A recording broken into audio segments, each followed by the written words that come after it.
y a travail rémunérateur. Et donc,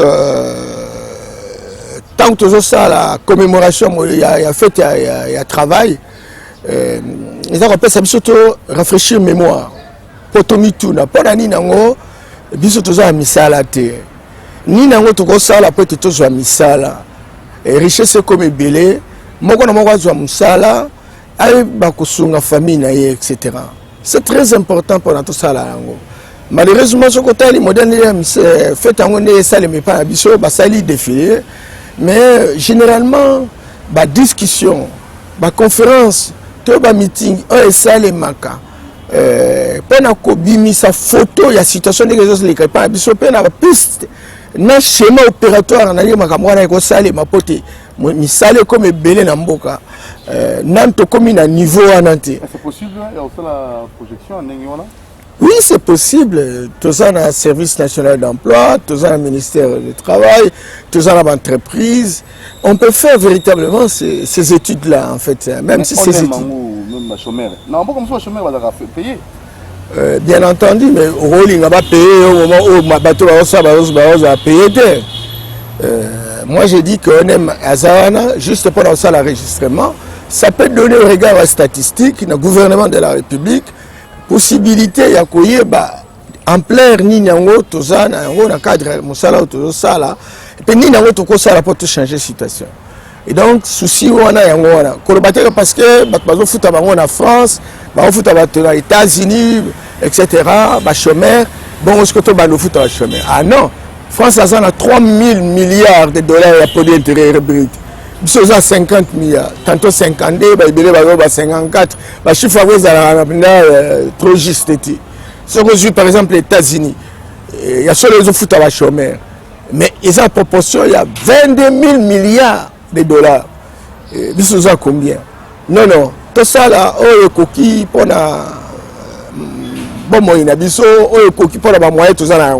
Mais et puis ça biso possibilité. Il y a qu'à réfléchir à la situation de Biso Poto. Comment tu ça la peut-être tout zoa misala, bazwa misala, bazwa ba richesse, bafuta batu kitoko, bakene la retraite, ndenge longo bani etc. Où on a ezali ba défi tout ça na ngo lolo oyo. Mais na mona na ndire ba fait ngo les cadeaux ba ba uniforme, ba sali ba défilé.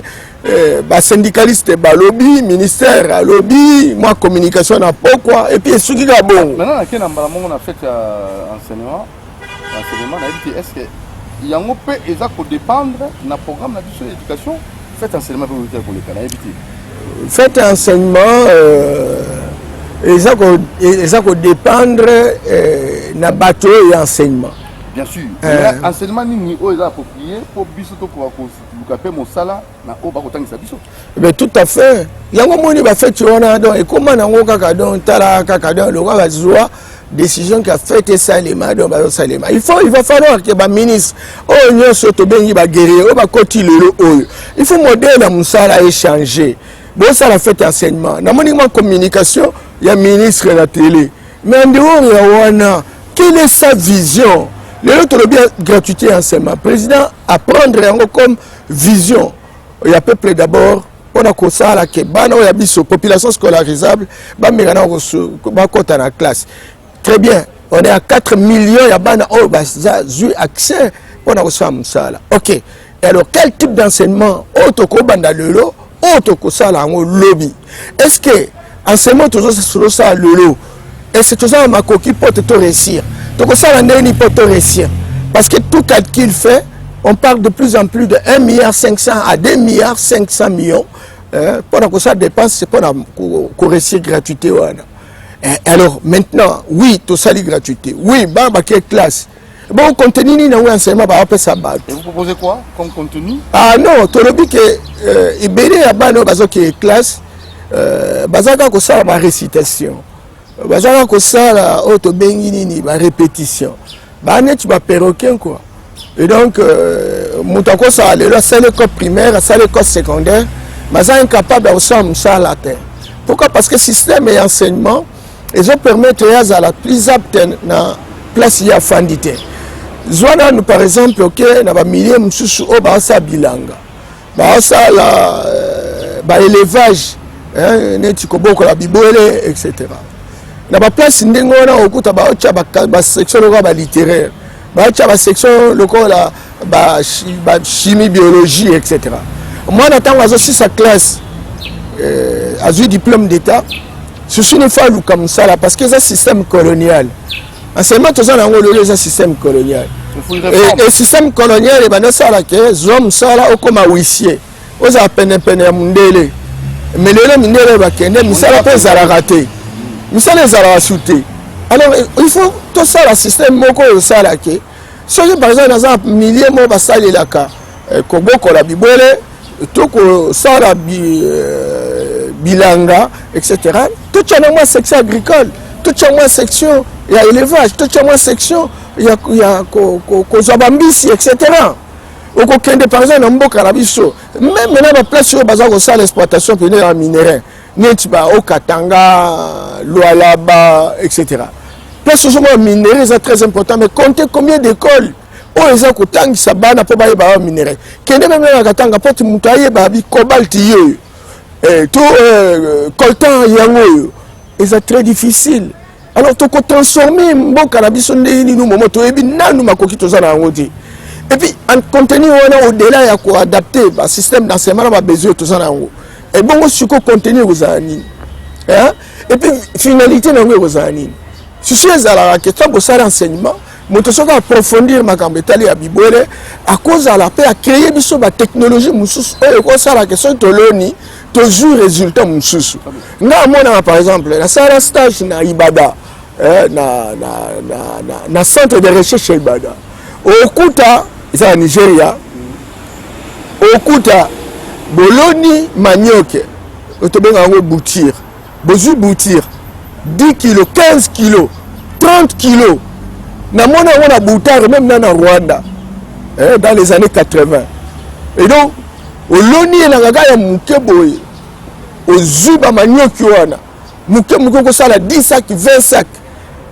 Mais au moins, il y a un système de 10 hectares. Mais aujourd'hui, combien de sacs? Dans salaire, donc, tout ça a besoin de technologie, de technique, il y a SICA. On peut permettre d'augmenter non seulement la production, et puis bon, parce que donc, on a besoin de ce type d'enseignement. Ce qu'on a à l'université. Parce qu'en réalité, l'enseignement primaire, c'est apprentissage. L'enseignement secondaire, c'est orientation. À l'université, c'est quoi inventer. Est-ce que nous avons les... Quoi inventer? Réfléchir. Tous les chercheurs sont des pseudo-chercheurs politisés. Hein, les pseudo, non, ne sont pas des chercheurs. Non, alors, s'ils sont chercheurs, nous avons besoin de trouver. Notre centre nucléaire, c'est à peine... Bon, le centre nucléaire, il en dehors, nous avons prévu ceux qui s'exploser à notre coup. Mais non, cette nucléaire, ils ont une nucléaire civile. Un professeur qui avait dit, c'est important, c'est recherche. Bon, moi, ma recherche, lui-même n'a pas une vision assez claire par rapport à ça. Mais, ceci n'a pas ça. Tant que vous avez un centre nucléaire, bon profiter d'un bon ça l'électricité. Vous avez si vous savez l'électricité, vous avez en France.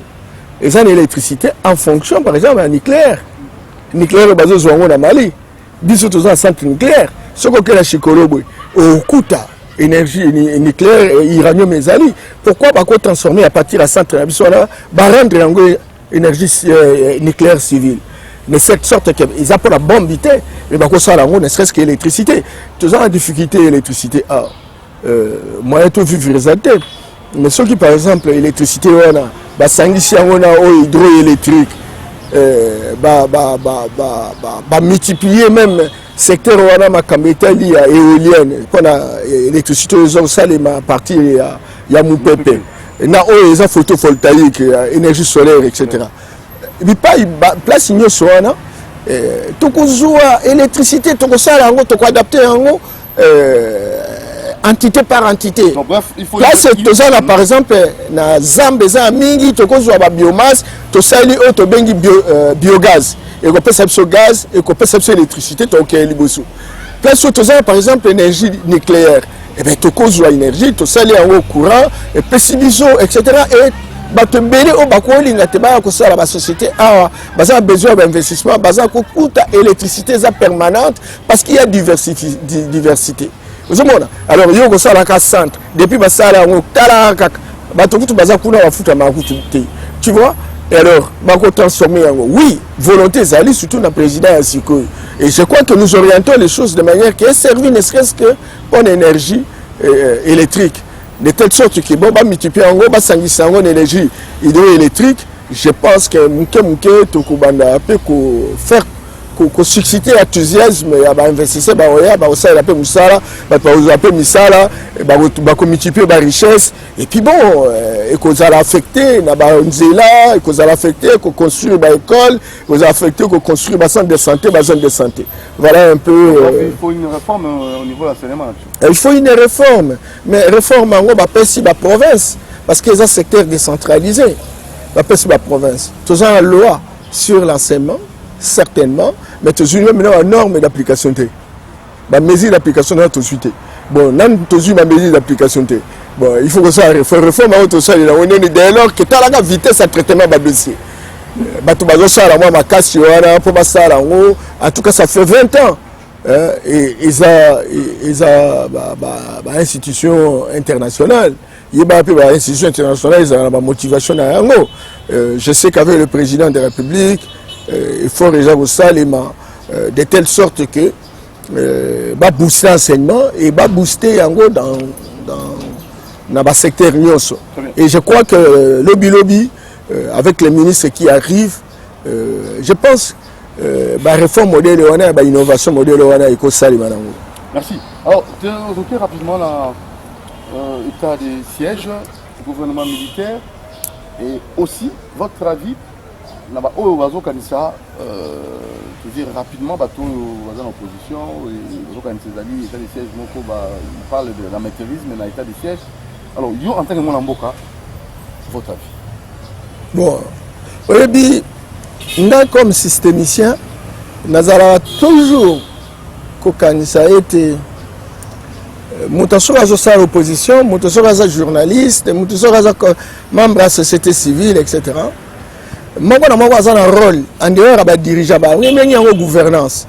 En dehors, j'ai une responsabilité pour nous misala, gérer le budget, gérer le programme, dans le gouvernement, dans le assemblée, etc. Responsabilité est zappée dans l'opposition. Parce que l'opposition a osé la gâteau à Rosala, tu peux aller à Rosala, ou à Rosala. Entre-temps, vie est continue. Tous ont besoin d'opposition, ou à proposition. On va représenter l'alternative. Mais les grands combles, c'est quoi? C'est que, et pas un modèle d'opposition émotionnelle. On a une émotion toxique. Jamais au Coran, un opposant, sur base d'une décision, par exemple, il y a un gouvernement, à ça, la conférence de presse, c'est pas l'alternative que le gouvernement lobby boyé. Voilà. On aurait pu faire ceci, mais le gouvernement a opté pour cela. Et moi, je demande qu'on puisse corriger ceci, corriger cela. Ah non. Donc, il n'y a pas de politicien, qui utiliser niveau de résignation, de naïveté de la population. Baza n'est pas proposer. Moussala Bango, qui tribaliser, Moussala Bango, la colportage, la machination, robotiser la population. Et ça profite effectivement à la pauvreté de notre peuple. Parce que c'est la pauvreté qui véritablement doit continuer à aller domicile. Parce que si l'opposition pouvait faire des propositions, on aurait profité de la somme d'intelligence pour permettre à ce que les décisions gouvernementales soient perfectibles. Or, ici, l'opposition est en train de torpiller l'action du gouvernement. Il ne propose rien, il fait des déclarations incantatoires qui frisent une sorte de débat de bas état, de bas de caniveau, dans une sorte de pseudo-chercheurs politisés. Et donc, on est dans cette situation-là. Alors, plus personne ne profite à quoi que ce soit. Et comme notre peuple est presque dans la résignation, n'est pas suffisamment informé parce que l'élite politique n'a pas façonné l'opinion publique, on n'a pas une certaine croissance de lucidité pour comprendre les enjeux, les terrains et les aboutissants de ce qui représente n'est-ce pas, le processus, n'est-ce pas, de l'action publique. Et donc, il y en a ceux qui croient à ce que disent les opposants. Comment un opposant peut dire ce qui a été fait, c'est l'amateurisme? Mais il ne dit pas très clairement comment on peut faire dans cette situation où le pays est véritablement attaqué. L'opposition ne sait pas apporter de nuances lorsqu'il s'agit de la compatibilité et la survivance des actes qui sont susceptibles de faire avancer la République. Et l'opposition, parce que vous êtes dans une situation comme telle, elle se pose de moins en moins la question de se dire, est-ce que ce qui a été fait est compatible aux intérêts de la population? Cette question n'est pas posée. Il va venir dans une sorte de juridisme qui ne dit pas son nom, du droit gréco-romain, qui n'a rien servi notre société, qui n'a qu'amplifié la situation de dégradation de notre pays. Je pense qu'il faut nécessairement respecter la Constitution. Il y a eu une violation des articles 80, 144, 145, je ne sais pas. Qu'en dites-vous? Non, je me suis beaucoup. Chacun est libre de faire ses observations. Le gouvernement est à la disposition de tous les copropriétaires de la République. Chacun est capable de dire ce que lui pense. Mais il faudrait que ça soit rationnel, surtout pour ceux qui ambitionnent de gérer la République. Lorsque les émotions toxiques dominent dans la vision, dans la réflexion, dans l'examen de dossiers de ceux qui ont les ambitions de gérer la République, ça devient un danger public. Ça, c'est vraiment grave. Et c'est comme ça que moi, je dis, la question de la compatibilité de la décision prise et les intérêts de la population, cette question-là est très indispensable. Il me semble qu'on se la pose difficilement. C'est que ceci. Ça, c'est la récitation du droit gréco-romain qui n'a rien servi. Aujourd'hui, plus que jamais, nous devrons être en mesure de nous dire, est-ce que la décision qui est prise obéit à un intérêt bien compris de la République? Alors, si ça obéit à un intérêt bien compris de la République, moi, je pense qu'il n'y a pas de débat. Les gens sont en train de mourir.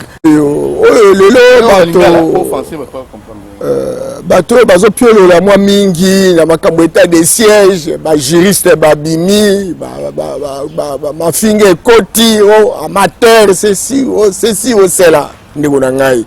Bato bazo kufa combien na est? Combien na est? Diagnostic et Salema, na ba tout ça qui missionnaire. Na bisa ki onga la guerre de l'Est, c'est une convergence d'intérêts. Convergence d'intérêts, ça, il y a groupe Misato. Groupe à Liboso, c'est un multinational. Oh, bah, ça a besoin de minerais. Et est-ce qu'ils ont un coltan, ils ont un or, ils ont un manganèse, ils ont un cassiterite. Et donc, bango, souci na bango, ezali, bazouaka ba richesse wana, entre-temps, ba alimentaka, ba bandes armées, mobule zalaka, ba creuser basalaka, bazouaka même maintenant produits artisanaux, ba meka kokendere na ngo. Ngana sala nzela na soko ulongwe Bukavu walika Lubutu. Na nzela ana okokuta deux espaces, route ya Liboso salemi na ba chinois. Olongwe ya walika lipo Olanda oya nzela Lubutu. Nzela za munene, ba viezo kwa chaque jour.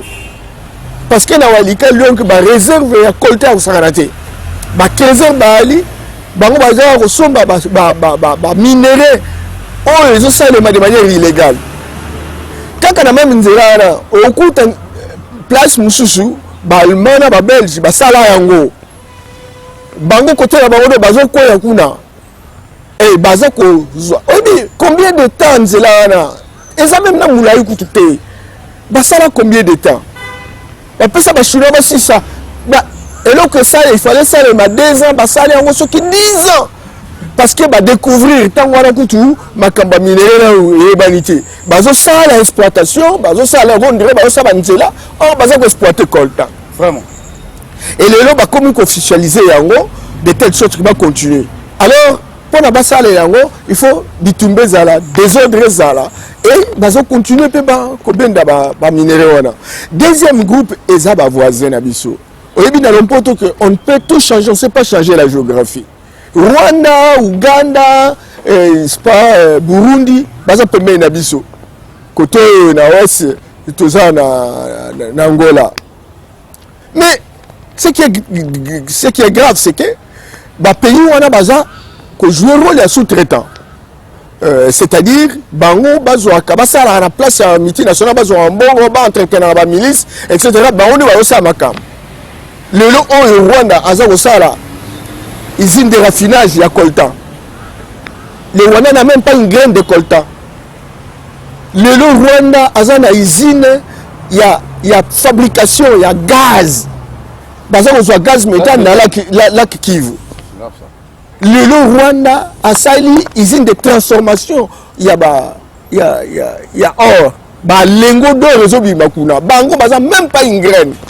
Ndenge moko soko kei na Uganda. Oh, mais yoka kibali tu rikunate.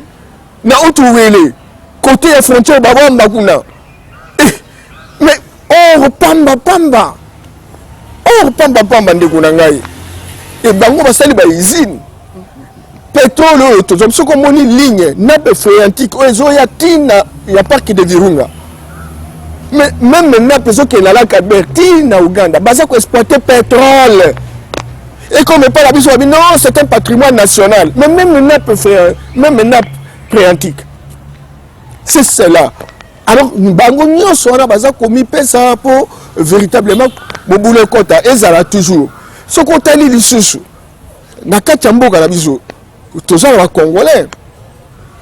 Oyo, lelo basa complice ba biloko wana.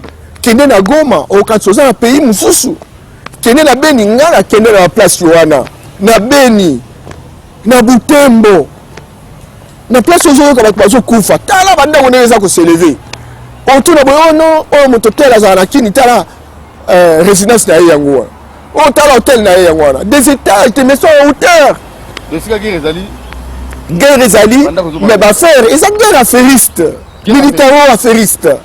Et donc il y a 3 compartiments. Compartiment à Liboso, c'est multinational. Deuxième compartiment, c'est voisin. Troisième compartiment, c'est congolais, complice.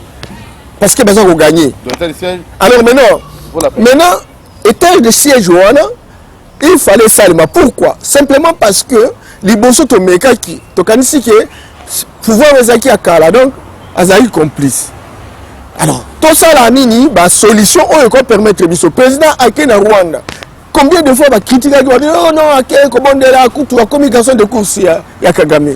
Nous sommes pas encore ramener paix. Accueilli na Uganda, accueilli na Burundi, accueilli dans certains d'autres pays africains qui ont une influence grandissante dans la relation.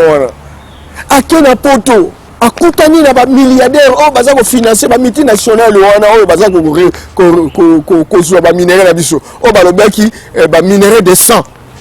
Akutani en Europe, en Amérique, et bon, Sikoyo, alors non, sur le plan militaire, parce que guerre n'a pas se faisait là, réponse militaire, réponse diplomatique, réponse politique. Alors, la réponse diplomatique, il y a un Koutala et malgré critique et ça, il y a toujours des opposants, des critiquer votre monsieur inventaire. Alors maintenant, mais ils ont eu tous le temps de gérer la République et on n'a jamais vu ces propositions. Écoutez, le charisme, on ne l'achète pas.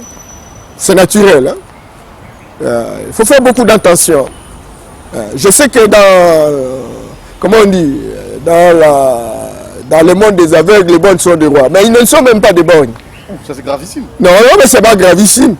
On écoute les discours, on évalue leurs prestations et on réalise finalement qu'il y a trop d'imposteurs en politique. Non, mais j'ai dit trop d'imposteurs. Trop d'imposteurs. En fait, aucun moussikate, quand vous en fait, ensemble, opposition, pouvoir, tout ce qui est solution. Ils ont bon. On va beaucoup voir Congolais. Ils ont la colocation opposant au pouvoir. Parce qu'il y a des choses pour lesquelles il faut tout partager du souvenir sur la vie. Chaque jour. Il faut profiter na liwa bato et comme ça marchandise pour nous discréditer Moninga. Il faut une idée. Moninga atala yom to simbi baguette magique. Tala bon sango bo sala bo sabo on solution. Gouvernement militaire. Alors nous allons confiance en vous. Bon, gouvernement militaire, il faut tous la confiance. Parce que tu meki diplomatie, tu meki politique. Si tu as la guerre militaire, le président a pris un certain nombre de décisions. De 11 000 militaires à 21 000 militaires. Effectivement, on a cassé un certain nombre de cœurs.